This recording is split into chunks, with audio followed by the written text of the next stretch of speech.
I actually want to begin by going back to Freud and hitting a couple of loose ends.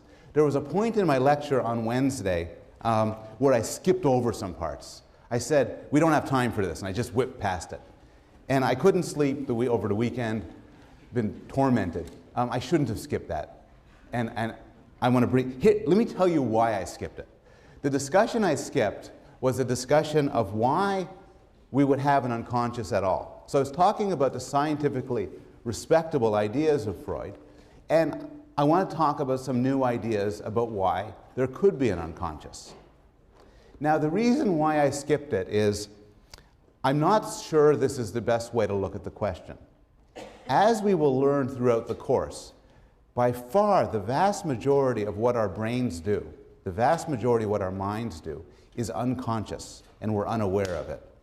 So the right question to ask may not be, why are some things unconscious, but rather, why is this tiny subset of mental life, why is this conscious? On the other hand, these claims about the utility of unconsciousness, I think, are provocative and interesting, so I just wanted to quickly share them with you. So the question is, from an evolutionary standpoint, why would an unconscious evolve? And an answer that some psychologists and biologists have given is deception. So most animals do some deception. And deception, defined broadly, is simply act or be in some way that fools others into believing or thinking or responding to something that's false. There's physical examples of deception. When threatened, chimpanzees, their hair stands up on end, and that makes them look bigger, to fool others to thinking they're more dangerous than they are. There's an anglerfish at the bottom of the ocean that has a rod sticking up from the top of its head with a lure to capture other fish, to fool them in thinking that this is something edible, and then to themselves be devoured.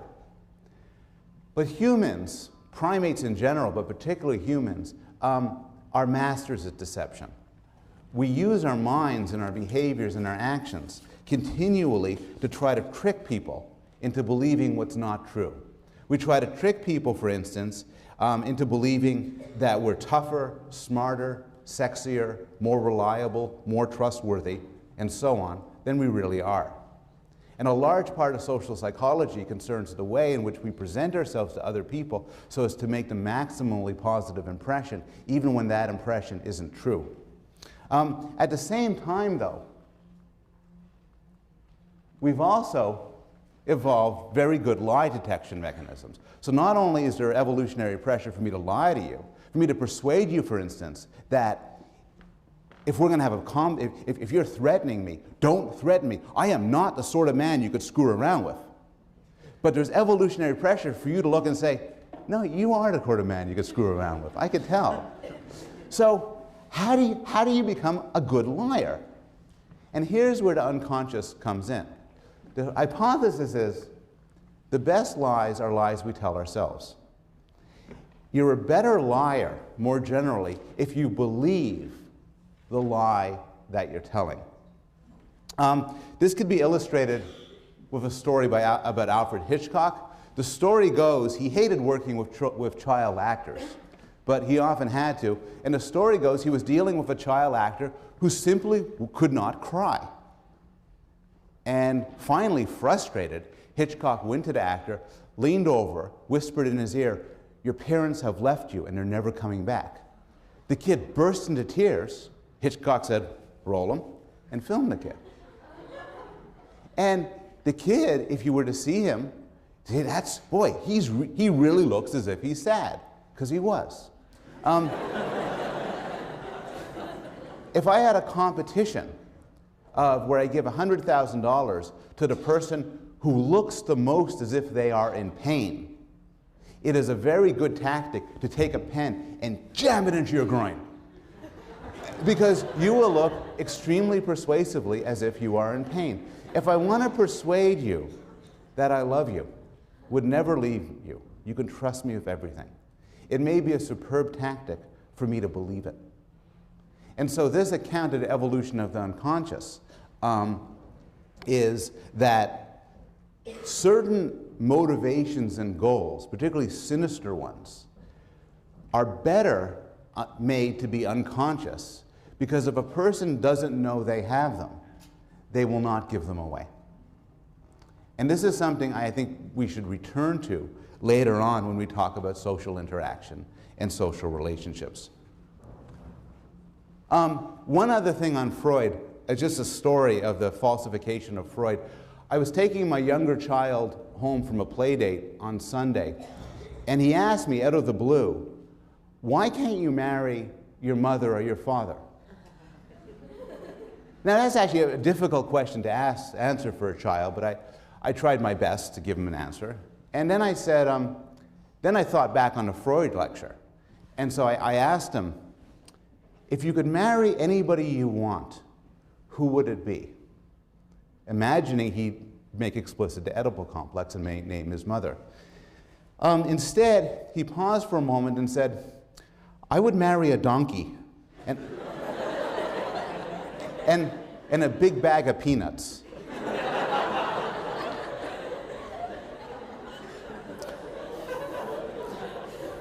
Both his parents are psychologists, and he hates these questions, and sometimes he just screws around with us.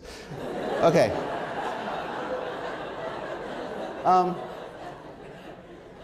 Last class, I started with Freud, and I want to turn to Skinner.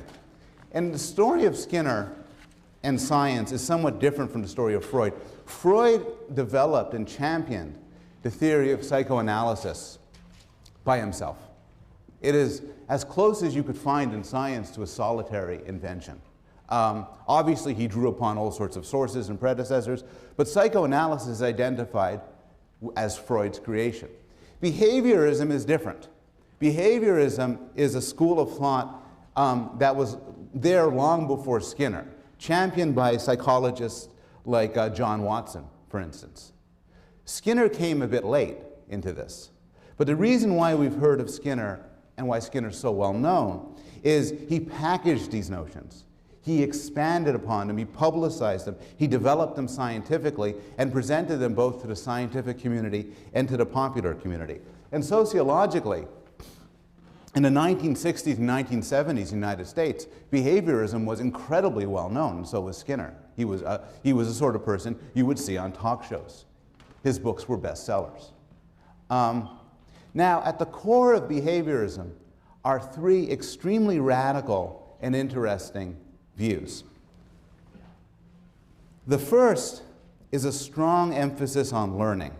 The strong view of behaviorism is everything you know, everything you are, is a result of experience. There's no real human nature. Rather, people are infinitely malleable. There's a wonderful quote from John Watson.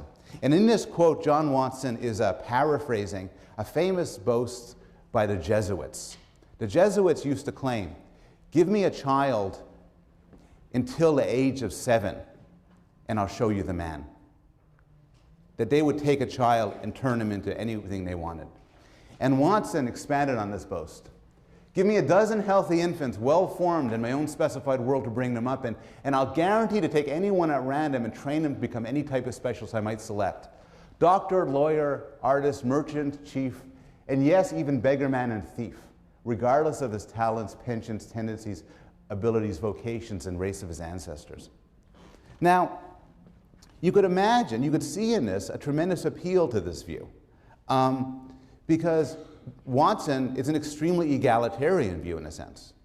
If there's no human nature, then there's no sense in which one group of humans, by dint of their race or their sex, could be better than another group. And Watson was explicit. None of those facts about people will ever make any difference. What matters to what you are is what you learn and how you're treated.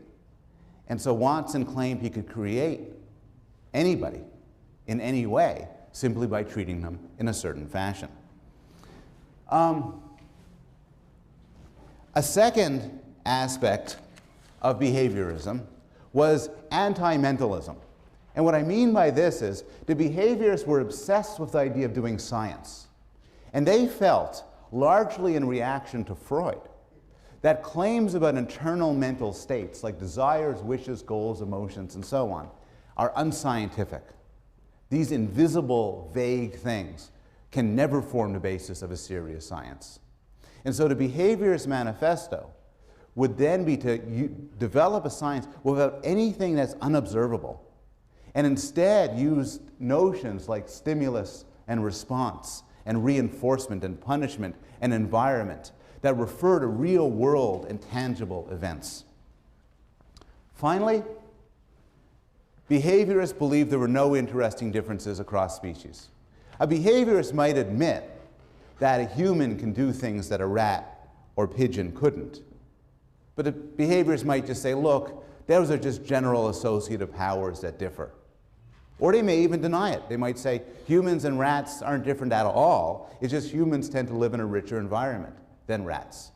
From that standpoint, from that theoretical standpoint, comes a methodological approach, which is if they're all the same, then you could study human learning by studying non-human animals. And that's a lot of what they did. Okay. I'm going to frame my introduction, my discussion of behaviorism in terms of the three main learning principles that they argued can explain all of human mental life, all of human behavior. And then I want to turn to objections to behaviorism, but these three principles are powerful and very interesting. The first is habituation. This is the very simplest form of learning. And what this is technically described as a decline in a tendency to respond to stimuli that are familiar due to repeated exposure. Hey! Hey! The sudden noise startles. But as you hear it the second time, it startles less. Third time, it's just me being goofy. You get used to things. Now, and this of course is common enough in everyday life. We get used to the ticking of a clock or the noise of traffic. But it's actually a very important form of learning, because imagine life without it. Imagine life where you never got used to anything, where, you know, suddenly somebody steps forward and waves their hand, you go, ah, and then they wave their hand, go, ah, and you keep, and, you know, and there's a the loud ticking of a clock, and you say, And, you know, that's not the way animals or humans work. You get used to things. And it's actually critically important to get used to things because it's a useful adaptive mechanism to keep track on new events and objects. It's important to notice something when it's new, because then you have to decide whether it's going to harm you, how to deal with it, to attend to it. But you can't keep on noticing it. And in fact, you should stop noticing it after it's been in an environment for long enough. So this counts as learning because it happens through experience. It's a way to learn through experience, to change your way of thinking through experience. And also it's useful because harmful stimuli are noticed, but when something has shown itself to be part of the environment, you don't notice it anymore. The existence of habituation is important for many reasons. One thing it's important for is clever developmental psychologists have used habituation as a way to study creatures who can't talk, like non-human animals and young babies. And when I talk on Wednesday about developmental psychology, I'll show different ways in which psychologists have used habituation to study the minds of young babies. The second sort of learning is known as classical conditioning. And what this is, in a very general sense, is the learning of an association between one stimulus and another stimulus, where stimulus is a technical term meaning events in an environment, like a certain smell or sound or sight. It was thought up by Pavlov. This is Pavlov's famous dog. And it's an example of scientific serendipity. Pavlov, when he started this research, had no interest at all in learning. He was interested in saliva.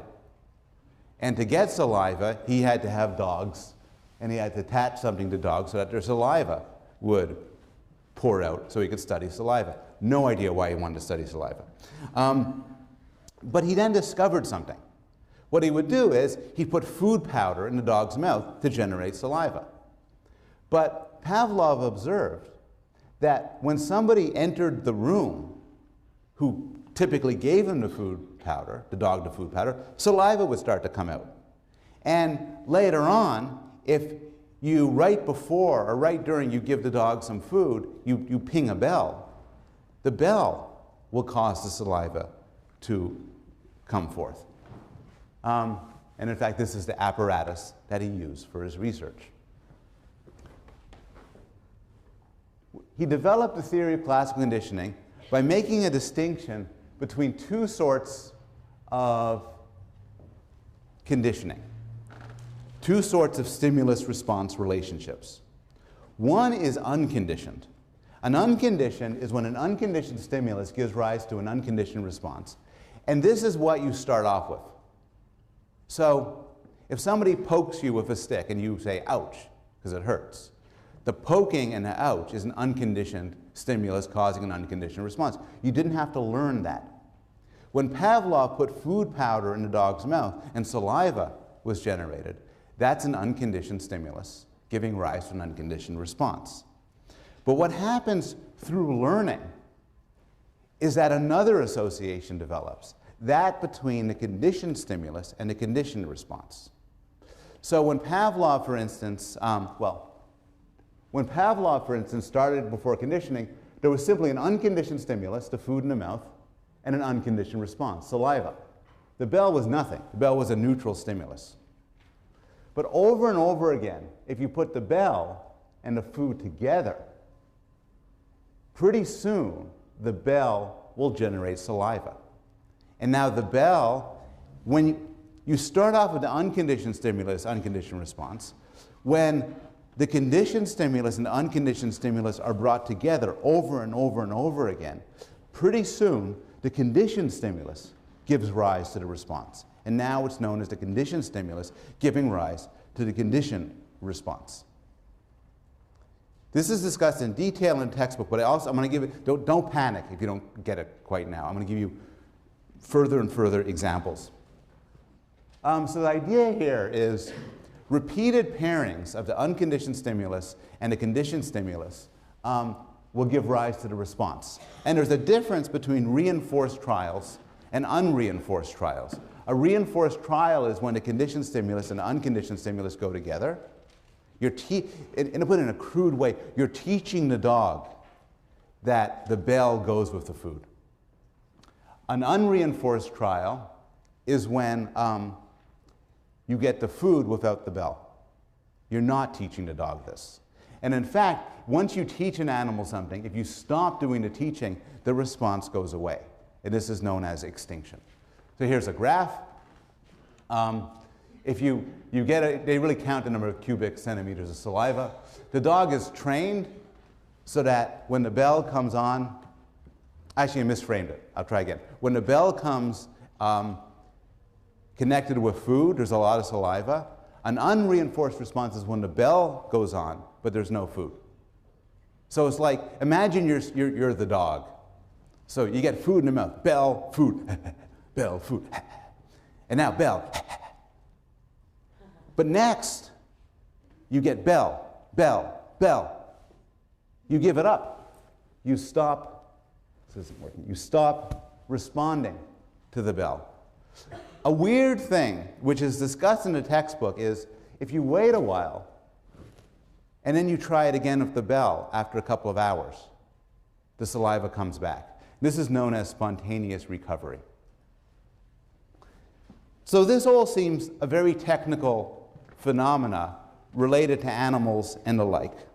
But it's easy to see how it generalizes and how it extends. One interesting notion is that of stimulus generalization. And stimulus generalization is the topic of one of your articles in the Norton Reader, the one by Watson, John Watson, the famous behaviors, who reported a bizarre experiment with a baby known as Little Albert. And here's the idea. Little Albert originally liked rats. In fact, I'm going to show you a movie of little Albert originally liking rats. See, he's okay. No problem. Now Watson did something interesting. As little Albert was playing with the rat, oh, I like rats, oh. Watson went behind the baby. It's in the chapter. And bang, the metal bar right near. Baby, ah! Screamed, started to sob. Okay.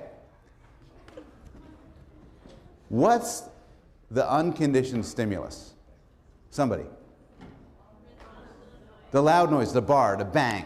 What's the unconditioned response? Crying, sadness, misery. And as a result of this, little Albert grew afraid of the rat.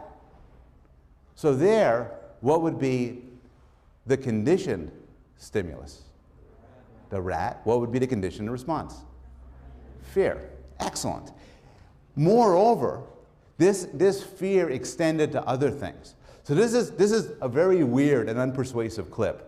But the idea is, the clip is to make the point that the fear will extend to a rabbit, a white rabbit. So the first part, little Albert's fine with the white rabbit. The second part is after he's been conditioned and he's kind of freaked out with the white rabbit.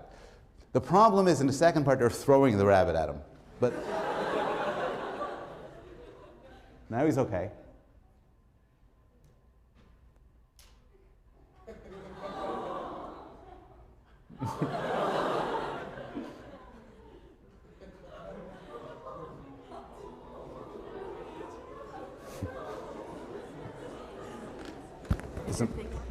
Mic on? Mic? Oh, this is fine. This is one of a long list of experiments that we can't do anymore. So, classical conditioning is more than a laboratory phenomena. The findings of classical conditioning have been extended and replicated in all sorts of animals, including crabs, fish, cockroaches, and so on. And it's been argued to be an extension of, it's argued to underlie certain interesting aspects of human responses. So I have some examples here. One example is fear. So the little Albert idea, the little Albert experiment provides an illustration for how phobias could emerge. Some proportion of people in this room have phobias. Imagine you're afraid of dogs. Well, a possible story for why he became afraid of dogs is that one day a dog came up and he was a neutral stimulus, no problem, and all of a sudden he bit you. Now the pain of a bite, being bit, and then the pain and fear of that is an unconditioned stimulus, unconditioned response. You're just born with that, ow. But the presence of the dog there is a conditioned stimulus, and so you grew to be afraid of dogs. If you believe this, this also forms the basis for a theory of how you can make phobias go away. How do you make conditioned stimulus, conditioned response links go away? Well, what you do is you extinguish them. How do you extinguish them? Well, you show the thing that would cause you to have the fear without the unconditioned stimulus. Here's an illustration. It's a joke. He's simultaneously confronting the fear of heights, snakes, and the dark because he's trapped in that thing. And the logic is not bad. He's stuck in there. Those are all the conditioned stimulus, but nothing bad happens. So his fear goes away. The problem with this is, while he's stuck in there, he has a screaming, horrific panic attack. And then it makes his fear much worse. So what they do now, though, and we'll talk about this much later in the course when we talk about clinical psychology, but one cure for phobias does draw upon, in a more intelligent way, the behaviorist literature. So the claim about a phobia is that there's a bad association between, say, dog and fear, or between airplanes or snakes and some bad response. So what they do is what's called systematic desensitization. which is they expose you to what causes you the fear, but they relax you at the same time. So you replace the aversive, classical conditioned fear with something more positive. Traditionally, they used to teach people relaxation exercises, but that proves too difficult, so nowadays they just pump you full of some drug. It gets you really happy. And so you're really stoned out of your head. You're there with the dog and say, this isn't so bad. It's more complicated than that. But the notion is you can use these associative tools perhaps to deal with questions about fear, phobias, and how they go away. Hunger. We'll spend some time in this course discussing why we eat and when we eat. And one answer to why we eat and when we eat is that there's cues in the environment that are associated with eating. And these cues generate hunger. For those of you who are trying to quit smoking, you'll notice that there's time, or quit drinking, there's times of the day or certain activities that really make you want to smoke or really make you want to drink. And from a behaviorist point of view, this is because of the associative history of these things.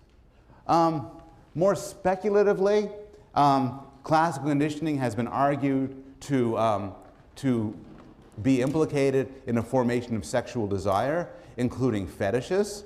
So a behaviorist story about fetishes, for instance, is it's straightforward classical conditioning. Just as your lover's caress brings you to orgasm, your eyes happen to fall upon the shoe. Through the simple tools of classical conditioning, then, the shoe becomes a conditioned stimulus, giving rise to the conditioned response of sexual pleasure. This almost certainly is not the right story. But again, just as in phobias, some ideas of classical conditioning may play some role in determining what we like and what we don't like sexually. And in fact, one treatment for pedophiles and rapists involved controlled fantasies during masturbation to shift the association from domination and violence, for instance, to develop a more positive associations with sexual pleasure. So the strong classical conditioning stories about fetishes and fears sound silly in the extreme, and they probably are. But at the same time, classical conditioning can be used at least to shape the focus of our desires and of our interest.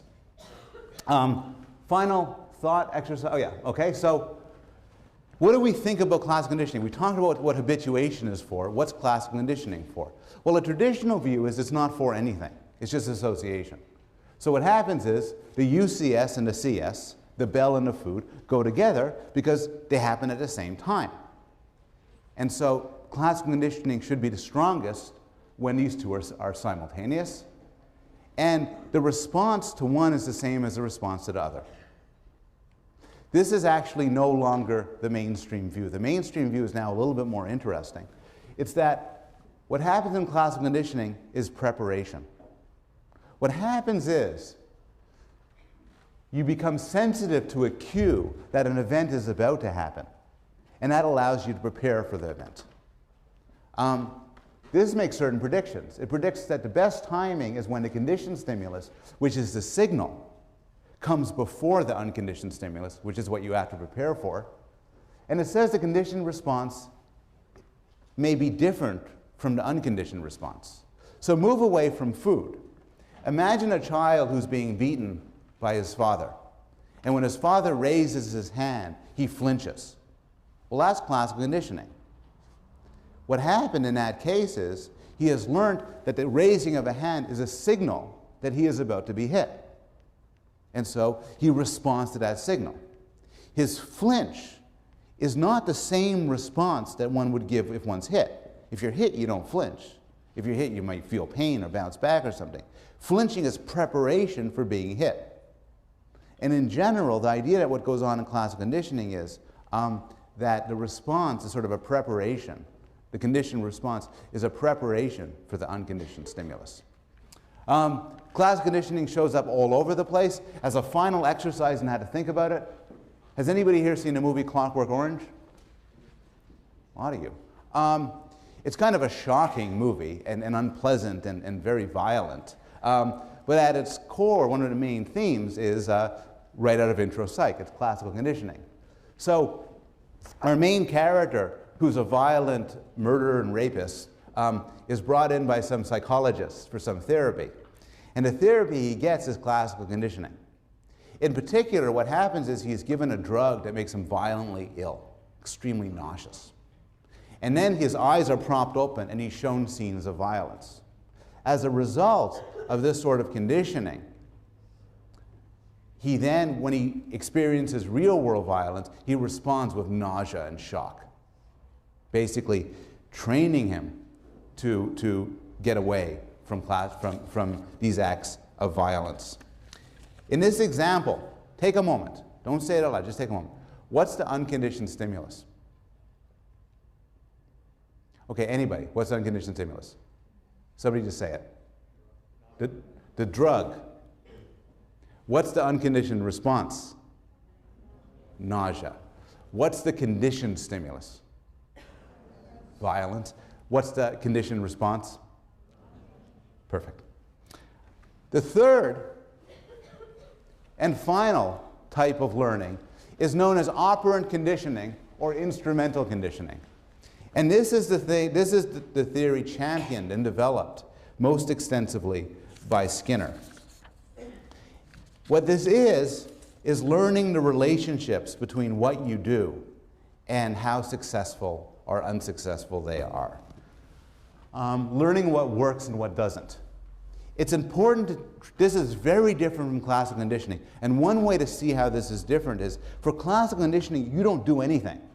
You could literally be strapped down and be immobile. And these connections are what you appreciate, and you make connections in your mind. Instrumental conditioning is voluntary. You choose to do things.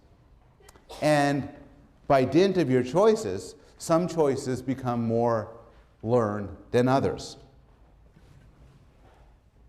So the idea itself was developed in a nicest form by Thorndike, who explored how animals learn. Remember, behaviorists were entirely comfortable studying animals and drawing extrapolations to other animals and to humans. So he would put a cat in a puzzle box. And the trick to a puzzle box is there's a simple way to get out, but you have to kind of pull on something, some special lever to make it pop open. And Thorndike noted that cats do not solve this problem through insight. They don't sit in a box for a while and mull it over and then figure out how to do it. Instead, what they do is they bounce all around doing different things and gradually get better and better at it. So what they do is, the first trial they might scratch at the bars, push at the ceiling, dig at the floor, howl, etc., etc. And one of their behaviors is pressing the lever. The lever gets them out of the box. But after more and more trials, they stop scratching at the bars, pushing at the ceiling, and so on. They just press the lever. And if you graph it, they gradually get better and better. They throw out all of these behaviors randomly. Some of them get reinforced, and those are the ones that survive, and others don't get reinforced, and those are the ones that go extinct.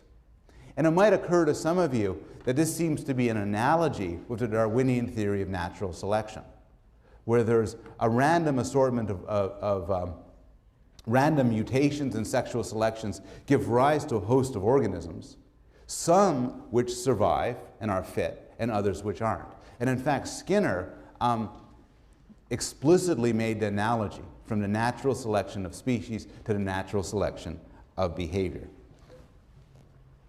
So this could be summarized as the law of effect, which is a tendency to perform an action's increased if rewarded, weakened if it's not.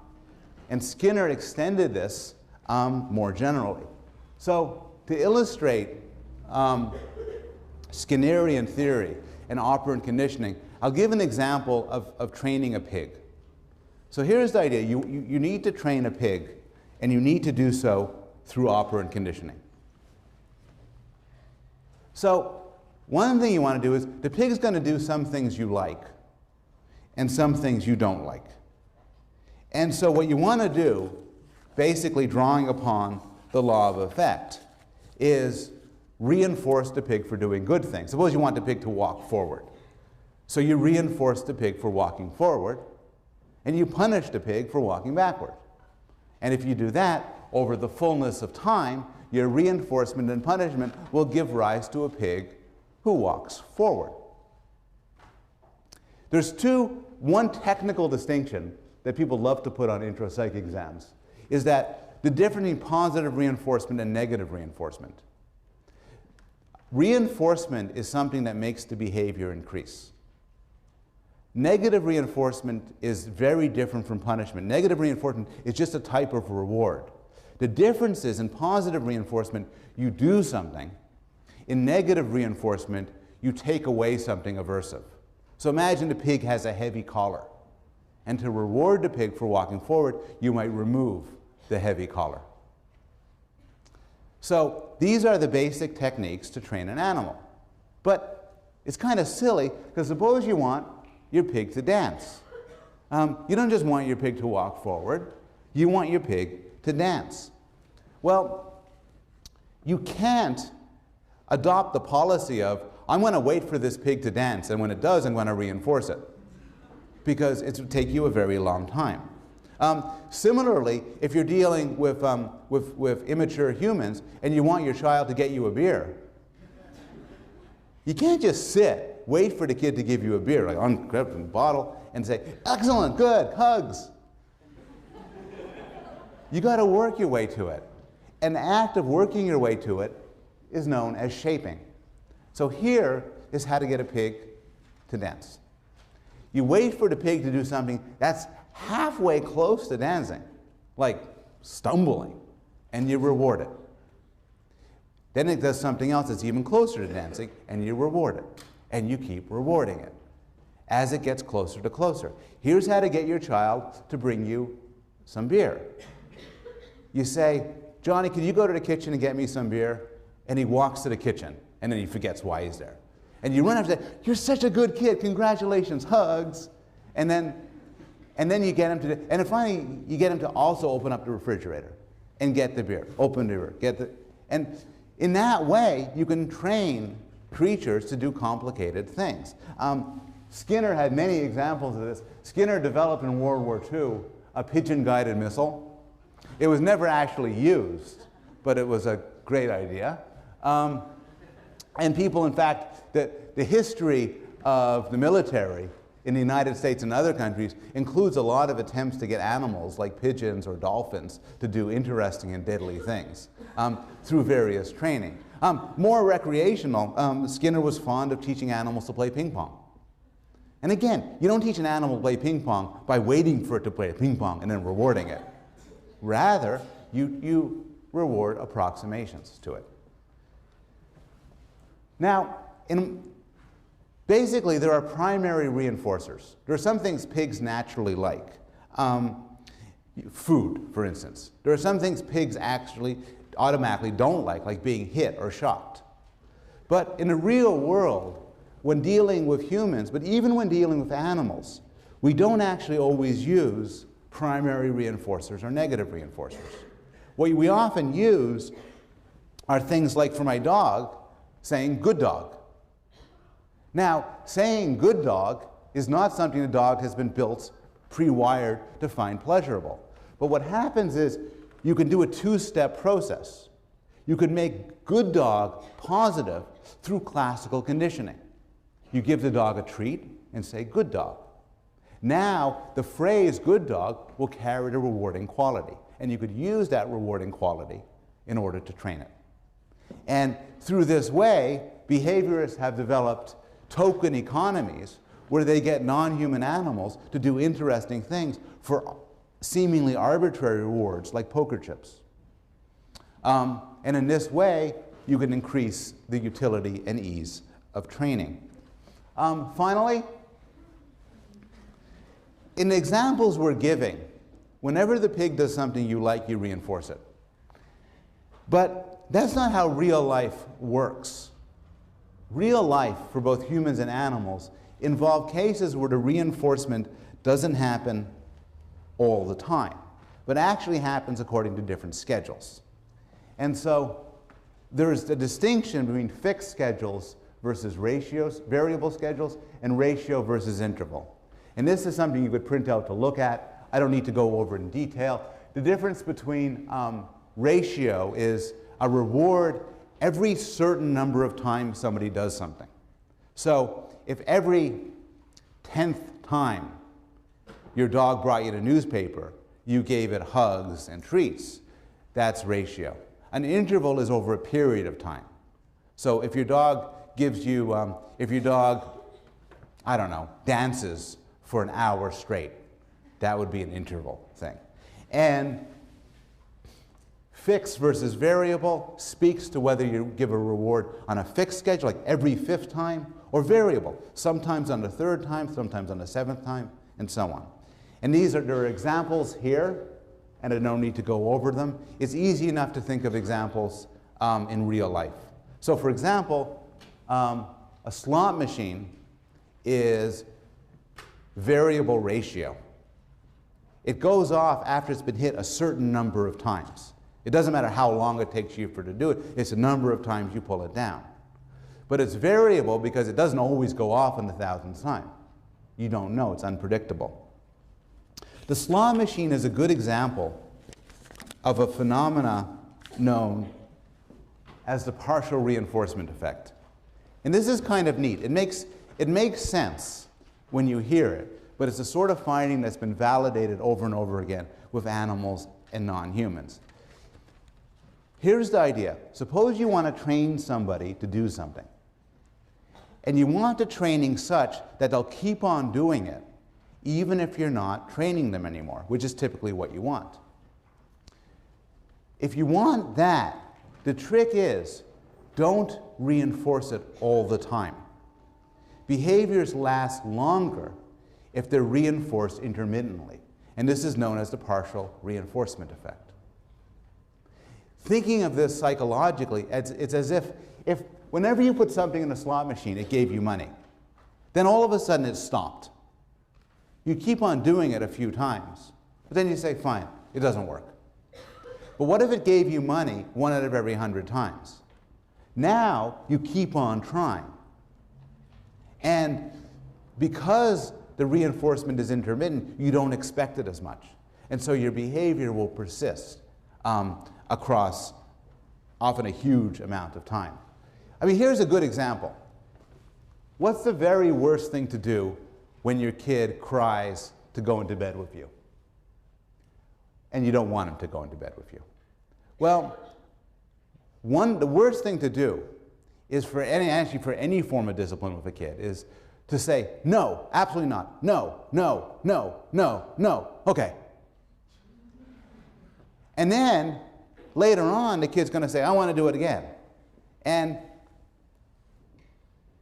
you say no, and the kid keeps asking. Because you could put it, the way I'll put it is in a psychological way, not the way the behaviorists would put it. The kid knows, okay, he's not going to get it right away, he's going to keep on asking.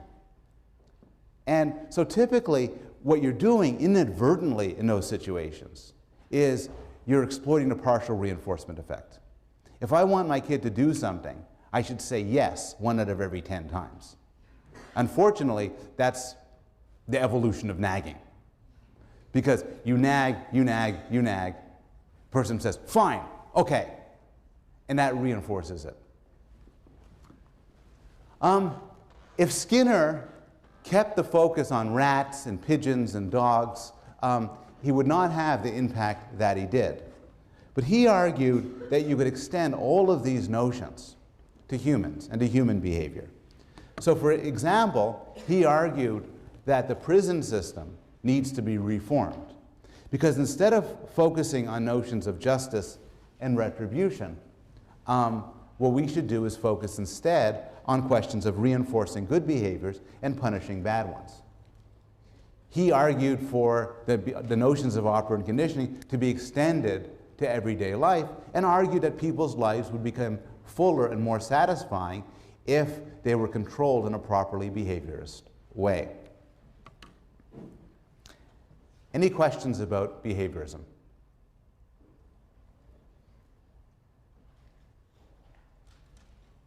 What are your questions about behaviorism?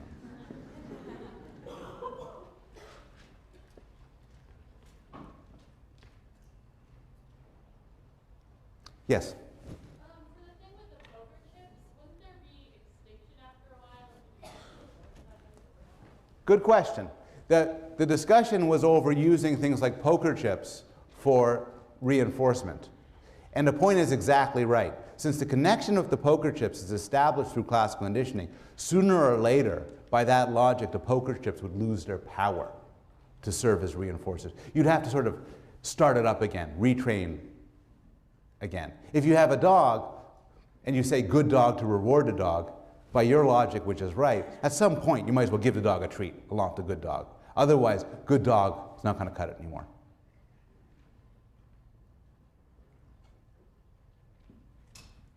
Yes? Did they ever try Skinner's idea with prisons in any way? As far as I know, Skinner and Skinnerian psychologists were never directly involved in the creation of prisons. On the other hand, the psychological theory behaviorism has had a huge impact, and I think a lot of people's ways of thinking about criminal justice and criminal law has been shaped by behaviorist principles. So for instance, institutions like mental institutions and some prisons have installed token economies, where there's rewards for good behavior, often poker chips of a sort, and then you could cash them in for other things. And to some extent, these have been shaped by an adherence to behaviorist principles. Okay. So here are the three general positions of behaviorism. That there is no innate knowledge, all you need is learning, that you could explain human psychology without mental notions like desires and goals, and that these mechanisms apply across all domains and across all species. I think it's fair to say that right now just about everybody agrees all of these three claims are mistaken. First, we know that it's not true that everything is learned. There's considerable evidence for different forms of innate knowledge and innate desires. And we'll look when we'll talk about it in detail when we look at case studies like language learning, the development of sexual preference, the developing understanding of material objects. There's a lot of debate over how much is innate and what the character of the built-in mental systems are. But there's nobody who doubts nowadays that a considerable amount for humans and for other animals is built in. Is it true that talking about mental states is unscientific? Nobody believes this anymore either. Science, particularly more advanced sciences like physics or chemistry, are all about unobservables. They're all about things you can't see. And it makes sense to explain complex and intelligent behavior in terms of internal mechanisms and internal representations. Once again, the computer revolution has served as an illustrative case study. If you have a computer that plays chess and you want to explain how the computer plays chess, it's impossible to do so without talking about the programs and mechanisms inside the computer. Is it true that animals need reinforcement and punishment to learn? No.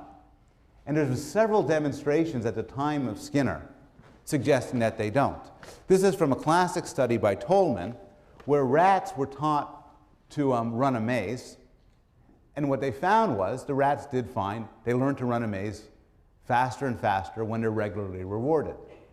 But they also learn to run a maze faster and faster if they're not rewarded at all. So the reward helps, but the reward is in no sense necessary. And here's a more sophisticated illustration of the same point. And this is a sort of finding, an old finding from before most of you were born.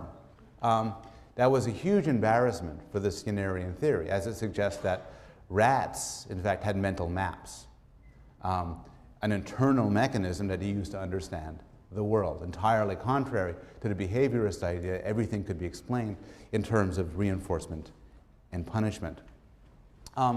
Finally, is it true that there's no animal-specific constraints for learning? And again, the answer seems to be no. Animals, for instance, have natural responses. So you could train a pigeon to peck for food. But that's because pecking for food is a very natural response. It's very difficult to train it to peck to escape a situation. You can train it to flap its wings to escape a situation, but it's very difficult to get it to flap its wings for food. And the idea is they have sort of natural responses that these learning situations might exploit and might channel. But essentially, they do have certain natural ways of acting towards the world. We know that not all stimuli and responses are created equal. So the Gray textbook has a very nice discussion of the Garcia effect. And the Garcia effect goes like this. Does anybody here have any food aversions? I don't mean foods you don't like. I mean foods that really make you sick. Often, food aversions in humans and other animals can be formed through a form of association. What happens is, suppose you have the flu, and you get very nauseous. And then at the same point, you eat some sashimi for the first time. The connection between being nauseous and eating a new food is very potent. And even if you know intellectually full well that the sashimi isn't why you became nauseous, still you'll develop an aversion to this new food. When I was younger, when I was a teenager, I drank this Greek liqueur, ouzo, with beer. I didn't really have a flu at the time, but I became violently ill. And as a result, I cannot abide the smell of that Greek liqueur. Now, thank God I didn't develop an aversion to beer. But small miracles. But the smell is very distinctive, and for me was new to me.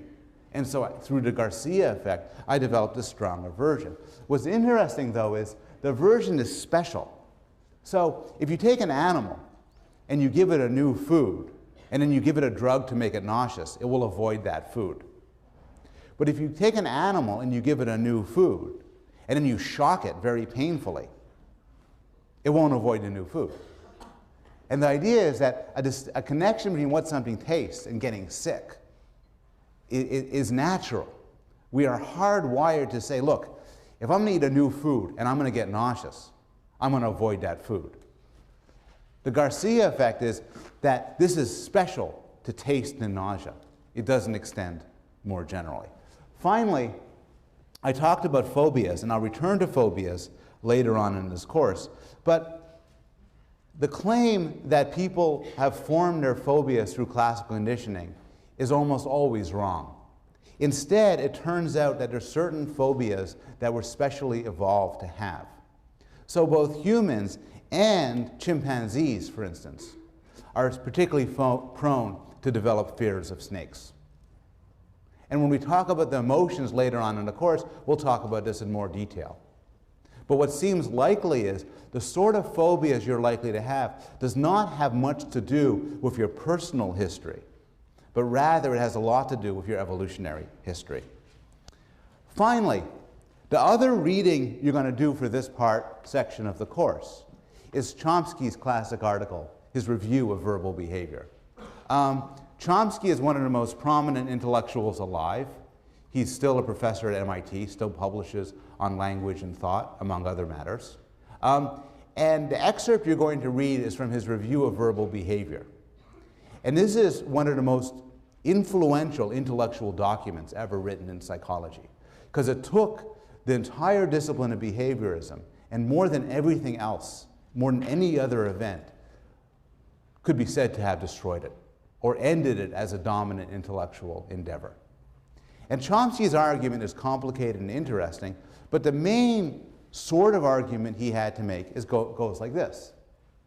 When it comes to humans, the notions of reward and punishment and so on that Skinner tried to extend to humans are so vague, it's not science anymore. And remember the discussion we had with regard to Freud. What Chomsky is raising here is the concern of unfalsifiability.